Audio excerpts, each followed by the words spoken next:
नहीं, मेरा मेरा सीधा साफ साफ साफ ये है। होली का दिन है। जुम्मा साल में 52 बार आता है।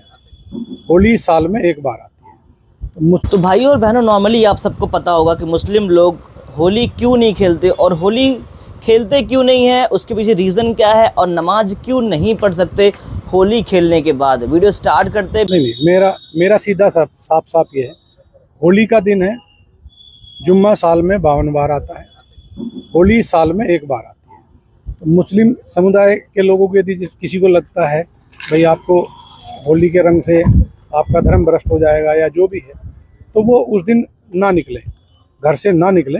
और यदि निकले तो उसका इतना बड़ा दिल होना चाहिए, वो दिल होना चाहिए कि भाई सब एक जैसे हैं, रंग तो रंग है। जिस तरह पूरे साल इंतजार करता है मुस्लिम पक्ष ईद का, इसी तरह से होली का भी इंतजार हिंदू पक्ष करता है। जिसको लगता है कि रंग का वो बुरा मानेगा, तो उस दिन किसी भी हालत में अपने घर से ना निकले, अपने घर में रहे, एक दिन घर में रहे। रंग लग जाने से क्या नमाज नहीं होती है? देखिए, शरीयत में होली खेलने को मना किया गया है। रंग के साथ होली खेलना इस्लाम में बिल्कुल मना है, इसमें कोई दो राय नहीं है। लेकिन होली पर मुबारकबाद देना, होली की मिठाई खाना, जो सौहार्द बनाने के लिए, आपसी भाईचारा बनाने के लिए, जैसे हमारे हिंदू भाई हमें ईद की मुबारकबाद देते हैं, आकर हमारी सेवई भी खा लेते हैं, लेकिन हम उनसे ये तो नहीं कहते चलो चलो भाई नमाज पढ़ो। नमाज एक आस्था का प्रतीक है और होली के रंग के साथ खेलना वो भी एक आस्था है। आस्था के साथ न उनको हमारी आस्था के साथ खेलना चाहिए, न हमें उनकी आस्था के साथ खेलना चाहिए। यही हिंदुस्तान का सौहार्द है। मुसलमान ये कहता है कि अगर होली का रंग लग जाता है तो हम नापाक हो जाते हैं, जबकि नापाक इतनी आसानी से लोग होते नहीं है। मान लीजिए मैं मस्जिद जा रहा हूँ, मेरे ऊपर किसी ने रंग लगा दिया, तो क्या मेरी नमाज नहीं होगी? नहीं, देखिए, रंग लगा देना वो एक अलग चीज़ है। उसी संदर्भ में रंग लगा देना एक अलग चीज़ है, किसी ने लगा दिया। दूसरे ये है कि वो रंग, देखिए, इसलिए कहा जाता है नमाज एक बहुत पवित्र इबादत है। उसके लिए बदन का पाक होना, कपड़ों का पाक होना बहुत ज़रूरी है। इसलिए कह दिया जाता है कि हो सकता है ये रंग पता नहीं कहाँ से आया होगा, कैसा पानी उसमें मिक्स हुआ होगा।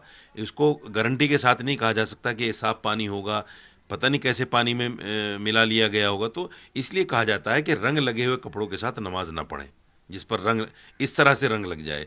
और दूसरे ये है कि हमें अगर इत्मीनान हो इस बात का कि जिस आदमी ने रंग फेंका है वो साफ पाक पानी इस्तेमाल किया होगा उसने, तो हम नमाज पढ़ सकते हैं, कोई हर्ज नहीं है। देखिए, उनका जो बयान है, मैं समझता हूँ शासनिक प्रशासनिक लोगों के लिए इस तरह के बयान अच्छे नहीं हैं। वो ये भी कह सकते थे कि भाई दूसरे की आस्थाओं का ख्याल रखते हुए हम होली खेलें, किसी की आस्था पर चोट ना हो, वो ये भी कह सकते थे।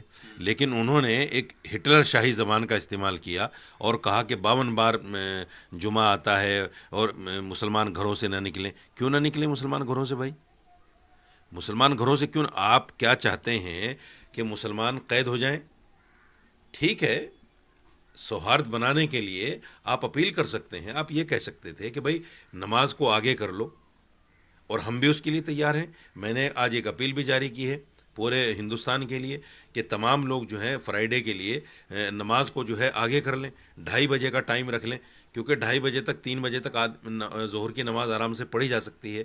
तो ये अपील भी की है हमने। यही अपील सीओ साहब भी कर सकते थे, लेकिन ये नफ़रत को बढ़ावा देता है, ये आपसी भाईचारे को ख़त्म करता है, ये कहीं ना कहीं हिंदुस्तान की जो एकता और अखंडता है उसको चोट पहुंचाता है। इसलिए जो भी शासन प्रशासन में लोग हैं उनकी ज़बान बड़ी शालीन होनी चाहिए, ऐसी होनी चाहिए जिससे मोहब्बत का पैगाम जाए।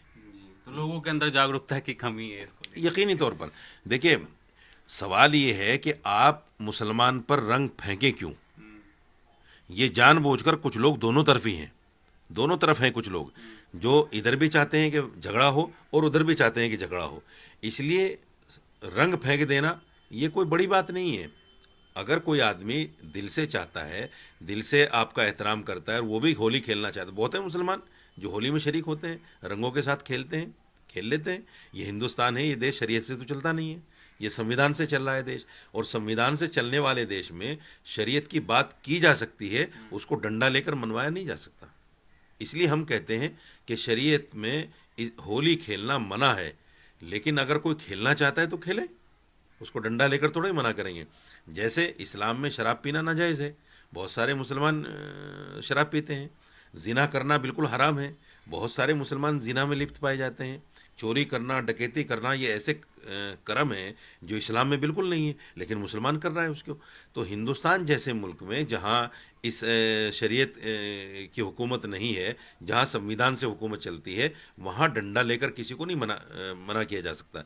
वहाँ सिर्फ बताया